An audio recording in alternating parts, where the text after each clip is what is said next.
Hello, everybody. Michelle Witt with Wilson Realty. Today, I'm going to be talking about what the process looks like when you're purchasing a home in North Carolina. So let's get started.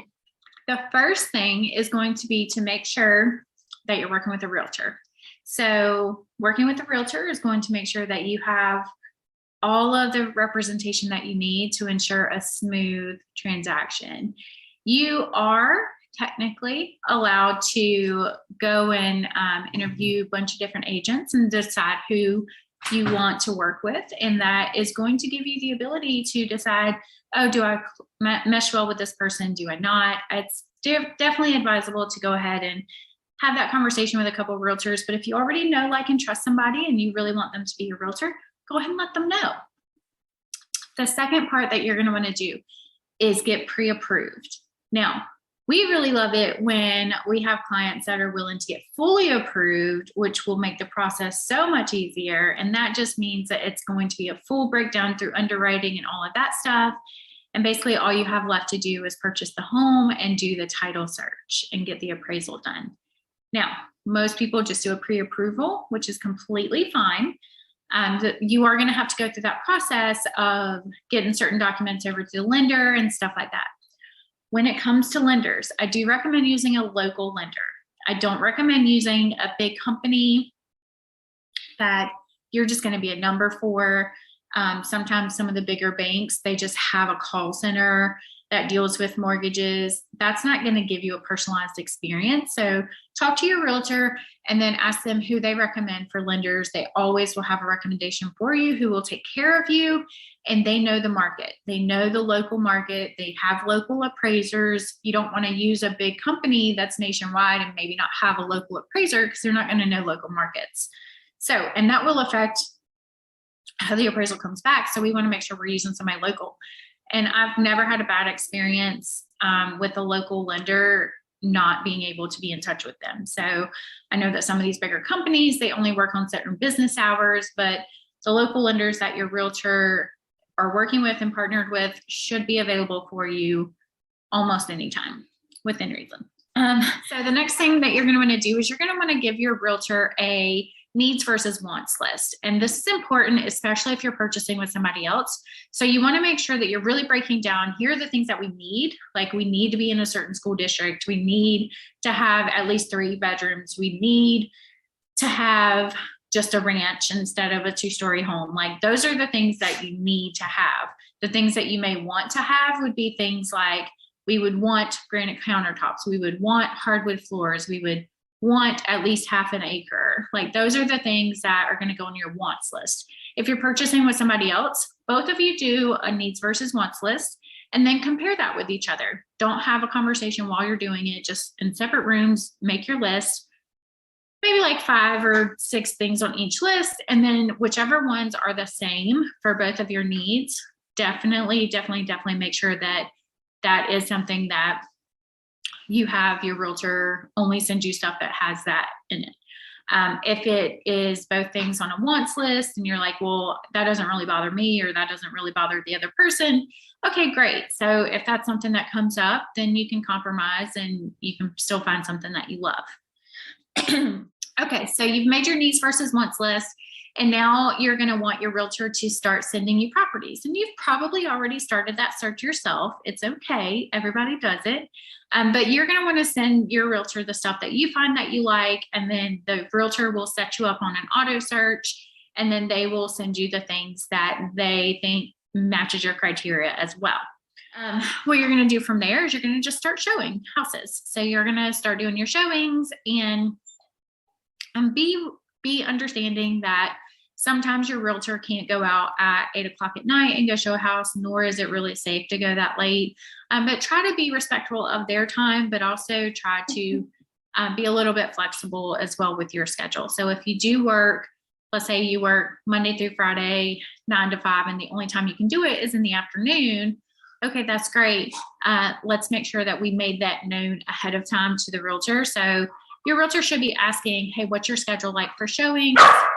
Sorry, and be able to work around that. So you go, you look at houses, hopefully not too many houses, but you go and you look at them and you find one you absolutely love. So the next thing you're going to do is your realtor is going to write up what's called an offer to purchase and contract. And here in North Carolina, that's just our offer to the seller on behalf of the buyer. And it says, here's how much I'm willing to offer. Here's my terms, all of that stuff. Certain terms that you're definitely going to need to know is your due diligence fee and your earnest money deposit. And those are two separate deposits that are made at the time of contract. Your due diligence fee is going to be the time and the fee that you're paying to take it off of the market to have all of your inspections done. So essentially, this is an inspection period, but there is nothing in our contract that is contingent. It's not contingent on inspections. It's not contingent on financing, not contingent on selling your home. It's just basically, here's the time I need to take it off the market, to go under contract, to make sure I get all my stuff done. Now, I will have a separate video, and once I have that, I'll post a link in the comments about full-on explanation of due diligence fee versus earnest money. But a lot of states don't have the due diligence, so it is important that you understand what that means. So definitely ask your realtor to explain that fully as well. Now, so once you're under contract, you've done great. So the offer to purchase is sent over to the seller. They can either accept, decline, or counter offer. So whenever you come to terms of an agreement, you're going to be under contract. At that time, you're going to deliver the due diligence fee and the earnest money. So the due diligence fee will go to the seller, and the earnest money will go to in an escrow account. Most of the time, it's going to go to the attorney's office, the closing attorney, and then sometimes some firms will have an escrow account as well. Either way, the seller gets the due diligence fee, and the escrow agent will get the earnest money. So those are two payments that you're going to make immediately. The next thing that you're going to have to pay for is going to be your inspection. So you want to get your inspection done as soon as possible after you've gone under contract. The reason for this is because sometimes due diligence periods are only like 14 days or something. You choose your due diligence period time frame. That's completely up to you. That's part of the offer to purchase.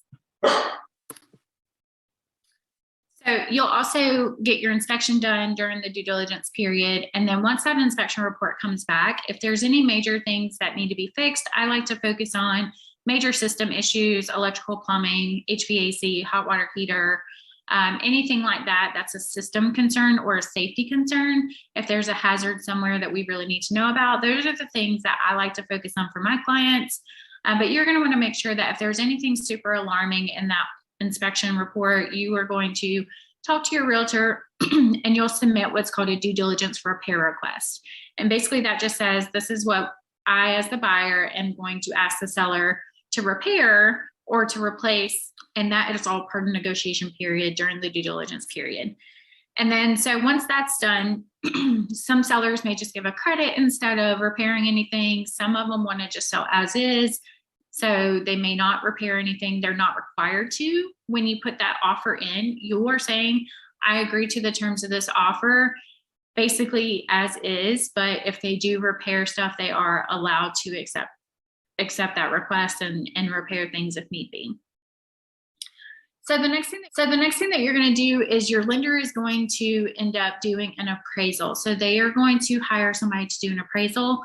Sometimes that is an upfront cost to the buyer, and sometimes that can be paid at closing. That varies lender to lender. So that would be a conversation that you would have with your lender.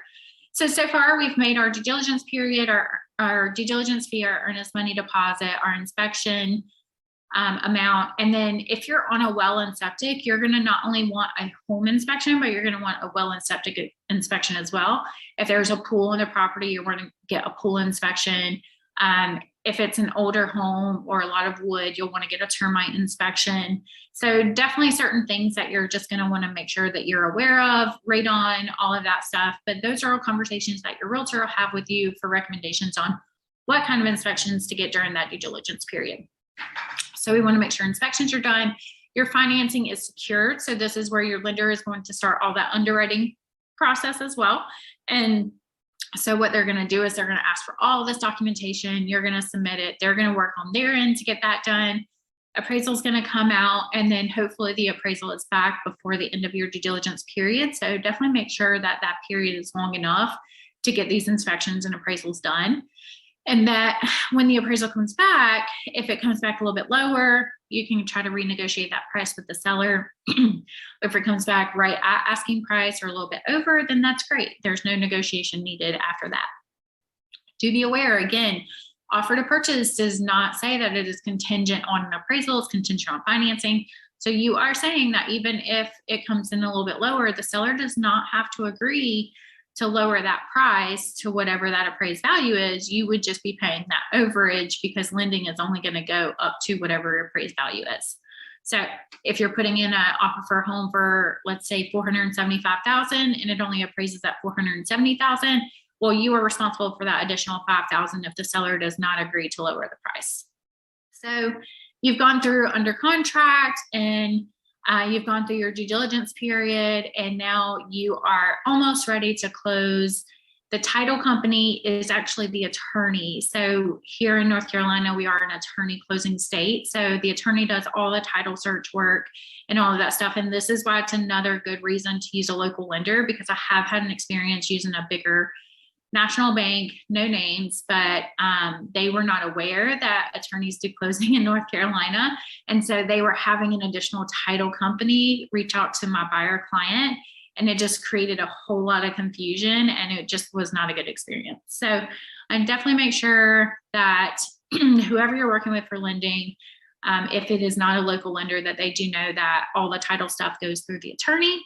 So the attorney is going to run title search information on their end. They're going to make sure all the HOA documents are put together if you have an HOA, all of that stuff. And that is all part of your closing cost, is that documentation fee, that attorney fee, all of that stuff is going to be part of your closing cost at the end of the day.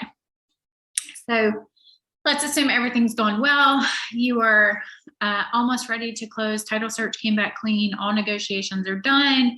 And now the only thing left to do is sign paperwork. So the way that this looks is you would set up a time, or your realtor would set up a time for closing with the attorney. And typically I like to do that within 24 hours of going under contract, just so I can secure that spot. You can always, if for any reason this date has to be moved around, most attorneys are pretty flexible with being able to move a couple of days here and there. But definitely the more notice, the better when it comes to stuff like that. But they're going to get all of your title documents ready. The seller is going to sign first, basically saying, I do agree to sell this home. There's no liens left on the property. If there are, everything's going to be paid at closing. You're going to get what's called a closing disclosure, or an ALTA. You're going to get that at least one day before closing. And that's just going to be all of your final numbers. Everything's going to be broken down into like a buyer seller, or buyer credit, or buyer debit, all of that stuff. Your realtor will be able to walk that through with you as well.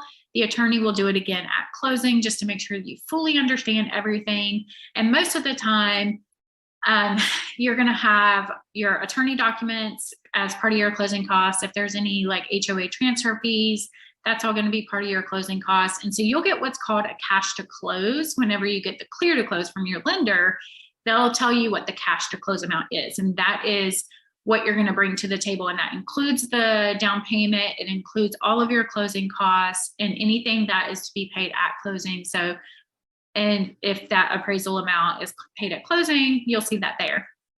Any credits that you may get from during that negotiation period, if the seller decided to just give a credit instead of any repairs, anything like that, you'll see that credit on there as well. So that is basically it. And then the seller would sign the documents, you would sign the documents, the attorney will submit it for recording with the county. And then once it has been recorded, then the home is officially yours and you can start moving in. So that is a little breakdown of what it looks like to buy a home in North Carolina. Sorry if I rambled too much. I just want to make sure you get all the information that you need. And if you have any specific questions about your situation, or if you're thinking about buying a home in North Carolina, I would love to help you.